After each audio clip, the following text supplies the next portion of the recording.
Dreams are supposed to end when you wake up.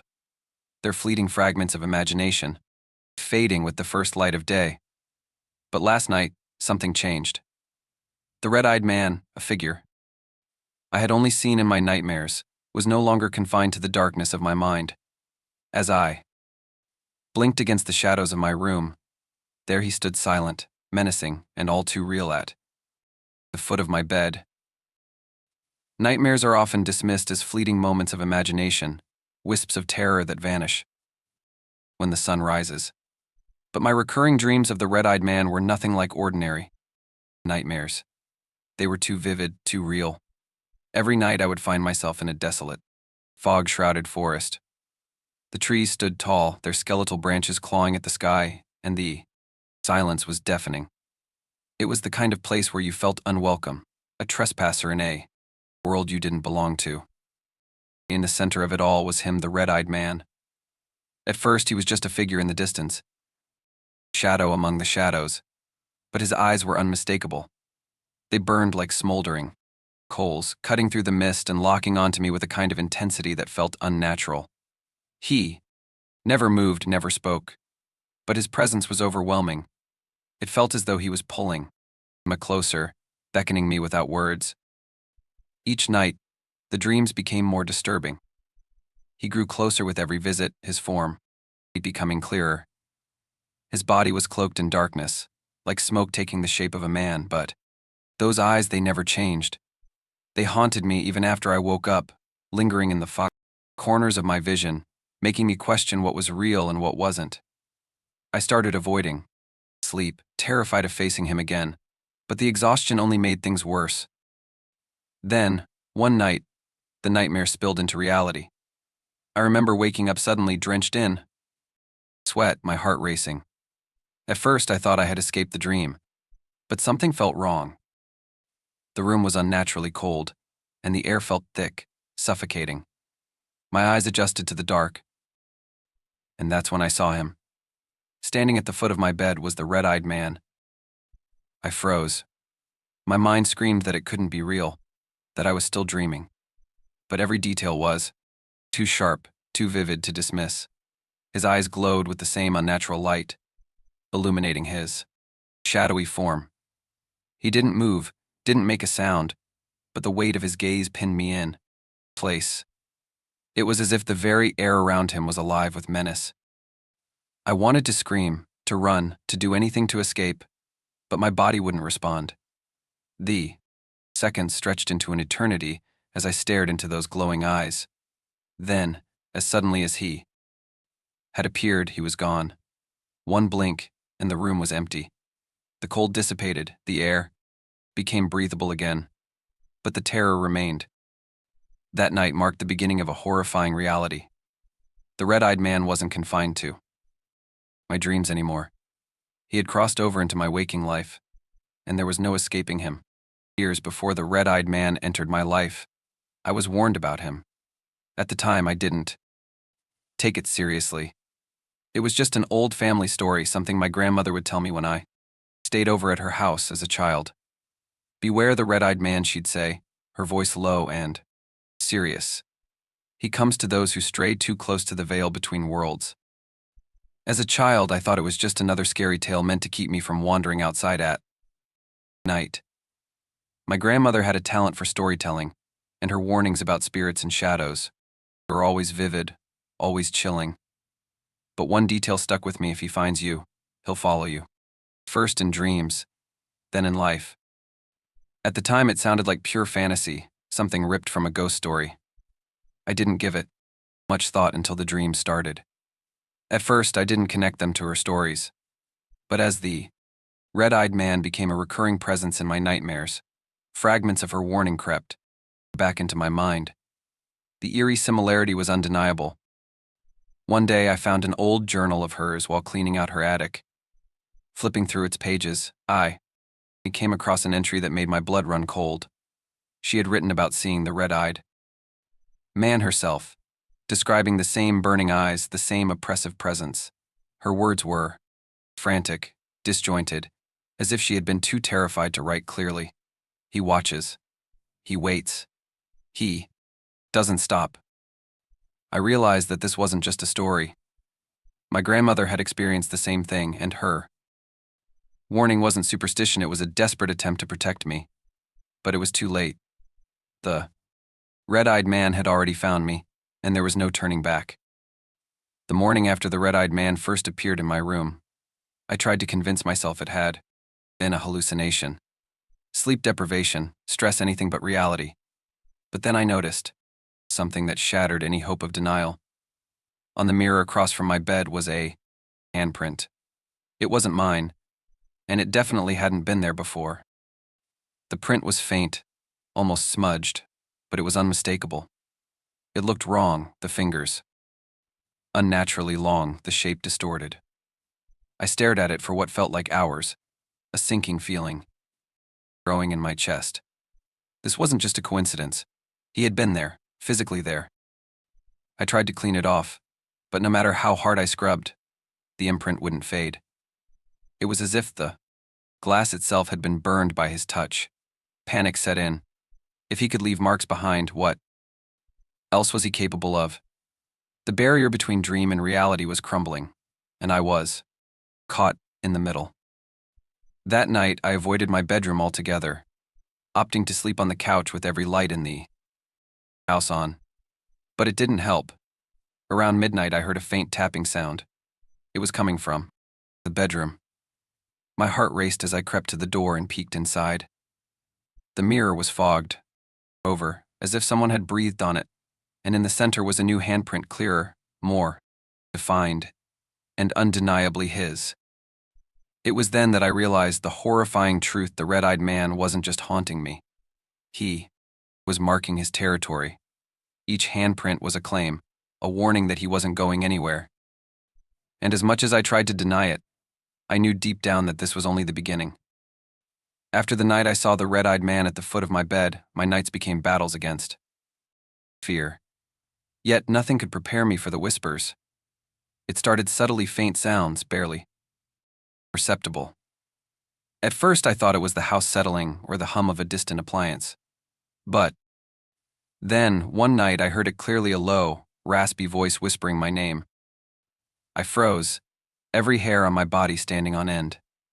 The voice wasn't coming from outside or even another room. It was in my bedroom, close enough to feel the chill of its presence. Come. Closer, it hissed, the words slithering through the air like a serpent. My heart pounded in my chest as I scanned the room, but I couldn't find the source. The shadows in the corners seemed to stretch and writhe as if they were alive, and the oppressive weight of being watched became unbearable. The whispers didn't stop. Night after night they returned, growing louder and more insistent. Sometimes the words were nonsensical, guttural sounds that chilled me to the core. Other times they were warnings, cryptic phrases like "don't look away" or "he's watching." I tried ignoring them, telling myself they were figments of my imagination. But deep down I knew they were real. The red-eyed man wasn't content to simply haunt me from a distance anymore. He was trying to communicate. The worst moment came when I felt a cold breath on the back of my neck. I was lying in bed, too scared to move, when I heard the whisper right next to my ear. "It's too late," it said. I bolted upright, turning to face the empty room. But the sensation lingered, a deep, bone-chilling cold that no blanket could banish. The whispers weren't just an invasion of my peace, they were unraveling my sanity. During the day, I found myself piecing together fragments of their messages, trying to understand why he was targeting me. It was as if he was playing a cruel game, dropping hints to keep me on edge, always wondering what he wanted and when he would strike again. I started noticing his shadow during the day. It began innocuously, a flicker of movement in my peripheral vision, a dark shape lingering just beyond my line of sight. At first, I thought it was paranoia, the residue of sleepless nights clouding my perception. But then, I saw him. It was late afternoon, and I was sitting by the window, trying to distract myself with a book. The sun was low, casting long shadows across the room. Out of the corner of my eye, I saw a tall, dark figure standing just beyond the glass. My breath caught as I turned my head, but by the Time I looked, he was gone. Only the faint impression of his outline remained, as if burned into my vision. That was the beginning. His shadow started appearing more frequently in mirrors, on walls, even in crowded places. I'd be walking down the street, surrounded by people, and catch a glimpse of him standing motionless in the distance. No one else seemed to notice him. When I pointed it out, they'd look confused, as if I were imagining things. "You need to get some rest," they'd say, their concern laced with doubt. The isolation was almost as terrifying as the sightings themselves. I felt like I was losing my grip on reality, trapped in a nightmare that no one else could see. His presence was everywhere, a constant reminder that I couldn't escape him, no matter where I went or how many lights I left on. Even in broad daylight, I wasn't safe. One day, I caught his reflection in a shop window. He was standing just behind me, close, enough to touch. I spun around, heart racing, but there was nothing there. The glass, however, remained fogged with the outline of a handprint, his mark, a cruel reminder that he was always watching. Sleep had become my enemy, but no amount of caffeine or sleepless nights could hold it off forever. When I finally succumbed, I found myself trapped in a new kind of horror sleep, paralysis. I woke to the sensation of weight pressing down on my chest, pinning me to the bed. My eyes were open, but my body refused to move. I couldn't even turn my head. And then I saw him. The red-eyed man stood at the edge of the room, half hidden in the shadows. This time he moved. Slowly, deliberately, he stepped closer, the sound of his footsteps echoing in the silence. His eyes burned brighter, illuminating his grotesque form, twisted, elongated, and utterly inhuman. He loomed over me, his face inches from mine, and I could feel his breath, icy and fetid, against my skin. I tried to scream, to thrash, to do anything to escape, but my body betrayed me. All I could do was watch as he raised a long, skeletal hand and reached for my throat. The moment his fingers brushed my skin, I woke with a start, gasping for air. The room was empty, but the sensation of his touch lingered, a phantom weight around my neck. The paralysis became a nightly occurrence. Each time he came closer, staying longer, as if testing the limits of my terror. Even after I woke, the dread remained, hanging over me like a storm cloud. The line between sleep and reality blurred, and I started to dread not just the nights, but every moment. He wasn't just haunting my dreams, he was invading my life. The lingering presence was the worst part. Even when he wasn't there, I could feel him, a shadow in the corner of my mind. I knew he wasn't done with me, and I feared the day when the paralysis wouldn't end, when I wouldn't wake up at all. The unease had become unbearable. I was desperate for answers, clawing at the walls of my sanity as I tried to understand why the red-eyed man had chosen me. That's when I stumbled upon the diary. It was tucked away in an old box in the attic, buried beneath layers of dust and forgotten possessions. At first glance, it seemed unremarkable, a weathered leather cover with brittle, yellowed pages. But the moment I opened it, I knew I had found something horrifyingly relevant. The entries were written in shaky handwriting, the words frantic and disjointed. They belonged to someone named Eleanor, who had lived in this house decades ago. As I read, my blood ran cold. She described the same nightmares, the same oppressive presence, and most chillingly, the same glowing red eyes. "He comes to me at night," one entry read. "Always watching, always waiting. I can't escape him." Eleanor's story mirrored mine in ways that were too precise to dismiss as coincidence. She wrote about seeing his shadow in the corners of her vision, hearing whispers that seemed to come from nowhere, and waking to find evidence of his presence, a handprint on a mirror, scratches on her bedroom door. She even described the sleep paralysis, the suffocating weight of his gaze as he stood over her, silent but unbearably menacing. What struck me most was her growing realization the red-eyed man wasn't a random entity. He was part of a cycle, tied to the house and those who lived within its walls.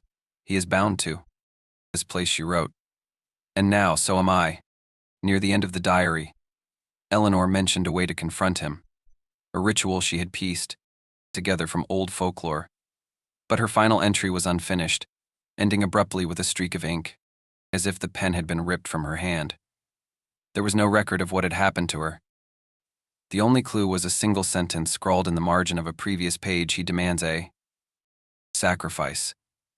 The revelation left me shaken. I wasn't just a victim, I was the latest in a long line of people who had fallen into his trap. And if Eleanor's fate was any indication, my time was running out. After finding the diary, I became hyper-aware of his presence. The sensation of being watched was constant, an oppressive weight that followed me everywhere. It didn't matter if I was alone, in my bedroom, or walking down a crowded street. I could feel his eyes on me, burning through the veil of reality like twin embers in the dark. At first, I only caught fleeting glimpses of him. A shadow lingering in the corner of my vision, a reflection in a window that disappeared when I turned to look. But as the days went on, his appearances became more frequent and more deliberate. One night, I saw his red eyes, glowing in the darkness outside my window. They were fixed on me, unblinking, and though his figure was barely visible, the intensity of his gaze froze me in place. I tried telling myself it wasn't real, that it was my mind playing tricks on me. But the fear was too visceral to ignore. Every time I turned around, I half expected to see him standing there, his eyes glowing with malevolent intent. Even in broad daylight, I couldn't escape him. I saw him, reflected in the glass doors of a cafe, standing in the middle of the street as cars passed. Drew him like smoke. When I spun around, he was gone. The closer he got, the more my fear grew. It wasn't just his presence that unnerved me, it was the way he seemed to revel in my terror, as if feeding off my fear. Each encounter left me feeling more drained, more vulnerable, as if he was slowly siphoning away my strength. And no matter how much I tried to avoid him, he always found a way back into my life. By this point, I realized that running wasn't an option. The red-eyed man wasn't bound by time or space. He was everywhere, always watching, and the closer he came, the more I felt like a mouse caught in the claws of a predator. The first time the red-eyed man spoke to me, it wasn't through whispers or cryptic signs. It was direct, chilling, and unmistakable. I was lying in bed, the room suffused with an unnatural silence, when his voice cut through the darkness. "It's time," he said, his tone deep and resonant, like the rumble of distant thunder. I sat up, heart pounding, scanning the room for any sign of him. His figure emerged slowly from the shadows, those glowing red eyes piercing through the gloom. For the first time, he moved closer, his form solid and imposing. "You cannot run," he said, his voice reverberating in my skull. "You cannot hide. The choice is yours: obey or suffer." The ultimatum was as cryptic as it was terrifying. He didn't explain what he wanted, but his message was clear: I had to act, or something far worse awaited me. He raised one long, skeletal finger and pointed toward a piece of paper that hadn't been there before. When I reached for it, the room plunged into darkness, and he vanished.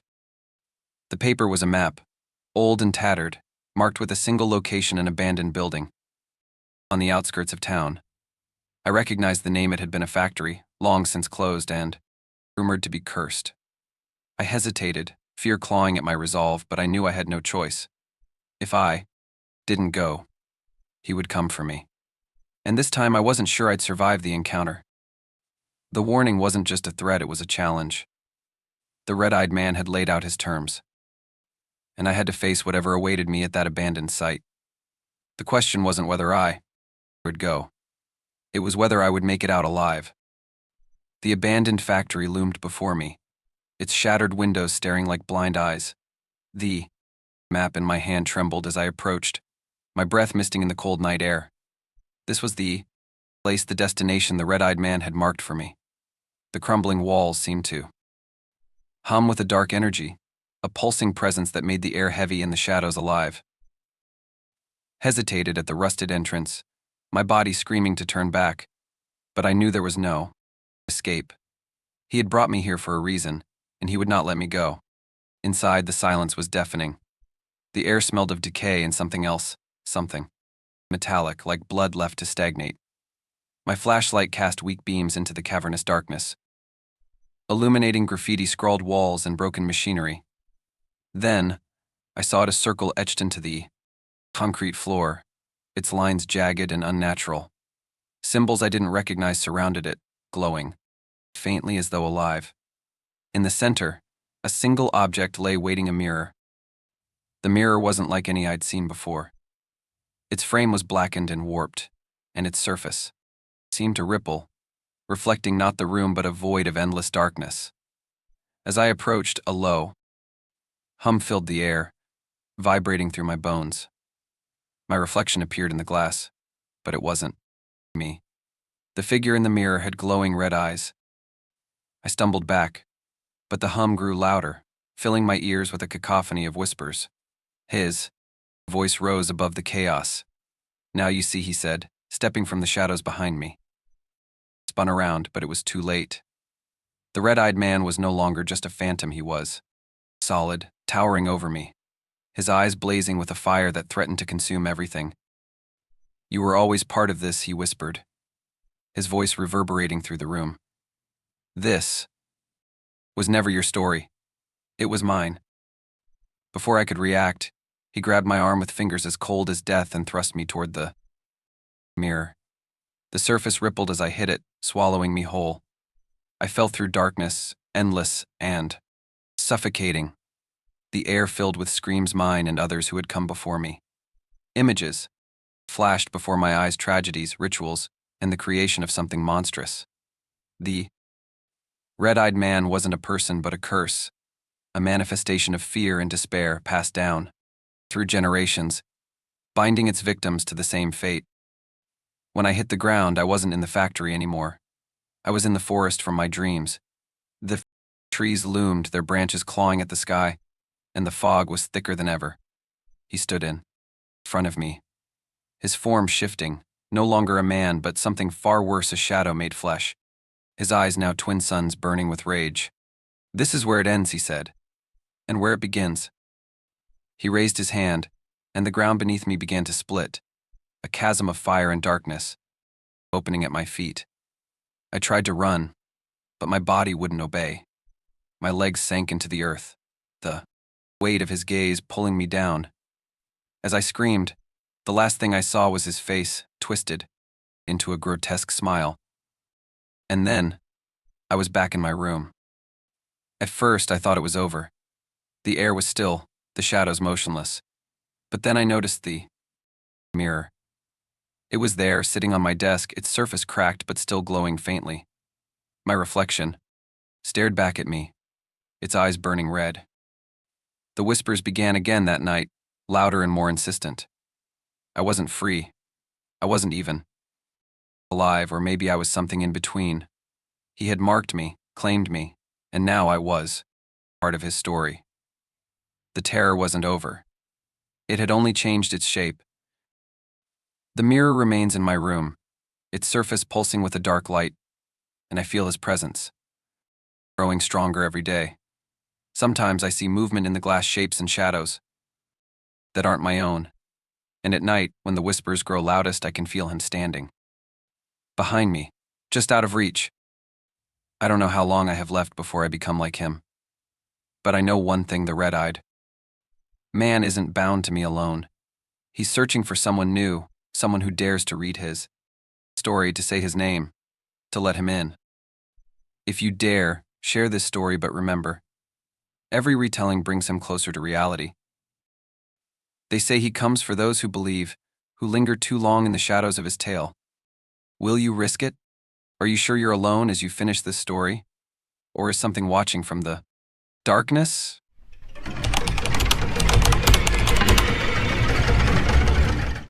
I dropped the hitchhiker off hours ago, watching them disappear into the night. Relieved, I took a deep breath and kept driving, thinking the strange encounter was behind me. But as I glanced in, the rear view it was late, the kind of late where the highway stretches endlessly under a black sky, and the Only light comes from error. My heart stopped. There they were, sitting silently in the back seat. Their eyes locked onto mine. I slammed on the brakes, but when I turned around, the seat was empty except for a faint, chilling laugh that still echoes in my ears, your headlights slicing through the darkness. I was the only car on the road, or so I thought. As my high beams illuminated the asphalt ahead, a figure appeared on the shoulder, standing unnaturally still. At first, I thought it was a trick of the light, a shadow cast by a broken tree, branch, or maybe an old sign. But as I got closer, I realized it was a person. They stood in the glow of my approaching headlights, their form becoming clearer with each second. They were tall and thin, almost unnaturally so, with a face partially obscured by the hood of a worn jacket. Their clothes looked odd, not tattered, but outdated, like something out of a decades-old photograph. A large duffel bag slouched at their feet, its contents hidden but heavy-looking. There was something unsettling about how they stood, unmoving, their head slightly tilted as though they were already watching me. I debated whether to stop. Picking up hitchhikers wasn't something I normally did. But this stretch of road was miles from the nearest town, and the sight of someone stranded in the middle of nowhere tugged at my conscience. Maybe they needed help. Maybe they'd been walking for hours. My hand hesitated over the wheel as I slowed down and pulled over just ahead of them. My window rolled down halfway as I leaned out. "Need a ride?" I asked, trying to sound casual, though my voice betrayed a hint of unease. The figure didn't respond immediately. For a moment, they simply stared at me, or at least I think they did. Their face was mostly hidden by the shadows of their hood, and their posture remained unnervingly still. Just as I was about to repeat myself, they moved, bending to pick up the duffel bag before stepping toward my car. There was no urgency, no gratitude, just deliberate, measured movements.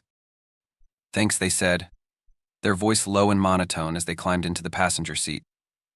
Tried to meet their gaze, but their hood obscured their face, and I couldn't shake the feeling that I'd made a mistake. As the car eased back onto the road, the silence between us was suffocating. I kept glancing at the hitchhiker out of the corner of my eye, trying to make sense of them. They sat stiffly, clutching the duffel bag with both hands, as if its contents were precious or dangerous. "So, where are you headed?" I asked, trying to break the tension. "Just ahead," they replied curtly, their tone devoid of warmth or elaboration. I pressed on, hoping to start a conversation. "Been out here long?" They turned their heads slightly, just enough for me to catch a glimpse of pale skin under the hood. "Long enough." Their answers weren't just vague, they were unsettling. There was a weight to their words, as if every syllable carried a hidden meaning I couldn't decipher. I noticed their hands gripping the bag tighter as the silence stretched on. My attempts to pry for more details only seemed to agitate them. Then, without warning, they spoke again. "Do you believe in fate?" The question caught me off guard. It was random, out of place, and delivered in the same monotone voice. "I guess so," I replied hesitantly. They let out a low chuckle that didn't reach their eyes. "You should." After what felt like hours but was probably only 20 minutes, the hitchhiker finally pointed toward an unmarked dirt road veering off the main highway. "Here," they said abruptly. I slowed the car, glancing at the dark stretch of road. It led into a dense patch of woods, the kind you'd expect to see in a horror movie. "Are you sure?" I asked, my unease growing. "Yes," they said firmly, their voice brooking no argument. Reluctantly, I pulled over to the side of the road. The hitchhiker opened the door and stepped out, their movements still unnervingly calm. They reached into the car, grabbed the duffel bag, and slung it over their shoulder. Before closing the door, they leaned in slightly, their face still hidden beneath the hood. "Thank you," they said, their tone flat but with an edge that sent a chill down my spine. "Drive safe." And with that, they disappeared into the darkness, their figure swallowed by the trees. I sat there for a moment, gripping the steering wheel, waiting for the relief to wash over me. But it never came. Something felt wrong. The woods seemed to close in, and the air grew heavy. Shaking my head, I pulled back onto the road, telling myself the strange encounter was over. But as I drove away, a flicker of movement in my rearview mirror made my heart stop. There they were sitting silently in the back seat, their hood still hiding their face. I pulled into a gas station hours later, desperate to gather my thoughts. The fluorescent lights cast a harsh glow over the parking lot, making it feel less threatening than the dark road I'd just left behind. After a moment's hesitation, I turned to look at the back seat. It was empty, completely empty, but something caught my eye. There, resting in the center of the seat, was a small object. My heart sank as I reached for it, my hand trembling. It was a locket. The metal was tarnished, the clasp worn with age, and it felt strangely cold against my palm. Opened it, revealing a faded photograph inside. The picture showed a young woman standing beside an old car, her smile warm but her eyes hollow. At first it seemed innocuous, just a trinket someone might carry. But as I studied the locket, a chill ran down my spine. The woman in the photograph looked eerily familiar, and the car behind her. It looked like mine. I dropped the locket, recoiling as if it had burned me. The connection felt impossible, yet undeniable. This wasn't something left behind by accident. The hitchhiker had placed it there, a deliberate act that tied me to them in a way I didn't understand. The locket felt like a message, a reminder that they weren't gone, that they had never truly left. The drive home was supposed to be an escape, but it felt like a descent into madness. It started with the radio. Static crackled over the speakers, cutting through the music with an abrasive hiss. At first, I thought it was a poor signal, but then I heard a faint voice hidden within the cell. Static. Keep going, it whispered. The words barely audible but undeniably there. I slammed the radio off, but the whispers didn't stop. They seemed to come from everywhere, and nowhere at once. My hands gripped the wheel tightly as a cold draft swept through the car, chilling me to the bone despite the heater running at full blast. When I glanced at the side mirror, I saw them again. The hitchhiker's reflection stared back at me, their glowing eyes piercing through the dark. I whipped my head around, but the back seat was empty. Still, their image lingered in the mirrors, shifting between the rear view and side views as though they were following me, not outside the car, but within it. Panic clawed at my chest. I rubbed my eyes, desperate to dispel the hallucination, but when I looked again, the mirrors reflected something worse me. Only it wasn't really me. My reflection had the same glowing eyes, staring back with a malevolent intensity that made my stomach churn. Stop this, I muttered, my voice shaking. It's not real. But the reflection smirked a cruel, knowing smile that wasn't mine, and the static whispered. Again, louder this time, you can't leave. I slammed on the brakes, the car screeching to a halt in the middle of the road. My breath came in ragged gasps as I sat frozen in the silence that followed. The whispers were gone, the reflections normal, but the terror lingered. I wasn't alone. I would never be alone again. Unable to shake the lingering terror from the hitchhiker's presence, I became consumed with the need to understand what had happened. The locket, the whispers, the reflections, it all felt like pieces of a puzzle I didn't know how to solve. So I began to dig. The first thing I searched was the location where I had dropped them off, a nameless dirt road leading into a dense forest. I found little at first, just old rumors about strange disappearances and sightings of ghostly figures. Then I stumbled upon an article buried in a local history forum. It described an accident that had occurred on that very road nearly 3 decades ago. A young woman, hitchhiking late at night, was struck and killed by a speeding car. The driver fled the scene, and her body wasn't discovered until days later. She had been carrying a duffel bag and a locket, items described in hauntingly familiar detail. The photograph inside the locket was a picture of her, the article explained, standing next to her first car. I felt a cold wave of recognition crash over me. It was the same photo I'd seen in the locket left on my back seat. The woman's name was Emily Grayson, and she was just 23 years old when her life was violently taken. As I read further, my hands trembled.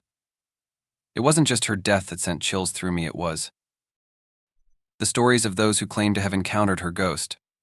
Several people had reported picking up a hitchhiker on that road who matched Emily's description. Each story ended the same, with the hitchhiker disappearing from their car and leaving behind something of her items she had been carrying the night she died. But the worst part came from those who tried to ignore her. A truck driver who refused to stop for her ended up losing control of his vehicle hours later, veering into the same forest where Emily had been found. A couple who claimed to have passed her without stopping experienced a house fire a week later, with no cause ever determined. The message was clear: Emily didn't just haunt those who picked her up, she punished those who didn't help her. And now I was part of her story. The locket wasn't just a souvenir, it was a warning. She wasn't done with me yet. That night, I dreamed of the hitchhiker for the first time. I was standing on the same dirt road, the trees looming above me, their branches clawing at the sky. She was there, standing in the distance, her hood still hiding her face. But this time she spoke. "You owe me," she whispered, her voice cold and sharp like a knife. I tried to run, but my feet wouldn't move. She stepped closer, her eyes glowing faintly beneath the hood. "Help me," she said, her tone more forceful now, almost angry. "Finish what they never did." I woke up drenched in sweat, her words echoing in my mind. I didn't understand what she wanted, but the feeling of her presence lingered in my room. My breath fogged the window by my bed, and as I turned toward it, I saw her message scrawled into the condensation find. M. The whispers began soon after, no longer disjointed but clear and direct. "He has to pay," they said, over and over. I realized she was demanding justice for the person who had killed her and fled, leaving her to die alone on the roadside. But what could I do? Her death was decades old, and the person responsible could be long gone. How I asked aloud, desperate for an answer. The room went silent for a moment, and then the whisper came again, slow and deliberate. "You'll know." I felt the air shift, colder now, heavier. Objects in my house began to move on their own lights, flickering, doors creaking open. Each incident seemed more violent, more urgent, as if she was growing impatient. The locket would appear in random places, no matter how many times I tried to get rid of it. It felt like a tether, binding me to her until I fulfilled her demand. As the supernatural activity escalated, one thing became clear: if I didn't do what she wanted, she wouldn't stop. And the consequences of ignoring her would be far worse than the terror she had already unleashed. Now I was trapped between two impossible choices: search for answers to a decades-old crime, or risk becoming her next victim. The road to the drop-off point felt endless, stretching through the black night like a tunnel into oblivion. The trees loomed taller than I remembered, their branches clawing at the sky. The air felt heavier, colder, as if the forest itself had been holding its breath, waiting for my return. My headlights flickered as I approached the spot where I'd last seen her. The dirt road appeared, suddenly, like a gaping wound in the earth, and as I turned onto it, I knew there was no going back. The duffel bag sat in the passenger seat, the locket resting on top. I hadn't put it there. Somehow it had appeared again, taunting me, binding me to her unfinished story. My grip tightened on the steering wheel as the car bumped along the uneven path. Every shadow outside feeling alive, every sound amplified in the suffocating silence. I parked near the clearing, where the forest swallowed the moonlight completely. The engines died, leaving only the deafening stillness of the woods. My breath fogged in the cold air as I stepped out, clutching the locket like a lifeline. "I'm here," I called into the darkness, my voice, barely carried, swallowed by the weight of the night. For a moment, nothing happened. Then, the temperature plummeted, and the forest came alive with whispers. They were everywhere, circling me, voices layering over each other in a maddening cacophony. I spun around, clutching my head, trying to block them out, but they grew louder and louder until one voice broke through hers. "You found me," she whispered. Her voice was close too close. I turned sharply, and there she was, standing just a few feet away. The hood of her jacket was down now, revealing a pale face, with hollow eyes and a twisted smile that didn't belong to anything human. "What do you want from me?" I demanded, my voice trembling. She stepped closer, her bare feet making no sound on the frozen earth. Her hand reached out, pointing toward the locket in my palm. "It's not me you should fear," she said, her voice layered with something darker, something ancient. "I'm only the beginning." Before I could react, the locket burned hot in my hand, forcing me to drop it. The ground beneath us cracked open, revealing an abyss of writhing shadows. From its depths, a figure began to rise, a towering shape, faceless and formless, but with an aura so oppressive it stole the air from my lungs. Its presence was suffocating, its intent clear. I wasn't leaving. The hitchhiker turned to me, her eyes glowing faintly. "You let me in. Now, you'll let him in, too." I stumbled back, my legs refusing to obey, as the figure extended a hand toward me. The shadows stretched, wrapping around my ankles, pulling me closer to the gaping chasm. I screamed, clawing at the dirt, but the pull was relentless. Just as the darkness consumed me, I woke up in my car parked on the side of the road. The clearing was gone, replaced by the quiet stretch of highway. For a moment I thought it had been a dream until I saw the locket, now resting on the dashboard. Its surface gleamed faintly, and etched into the metal were two words: "You're next."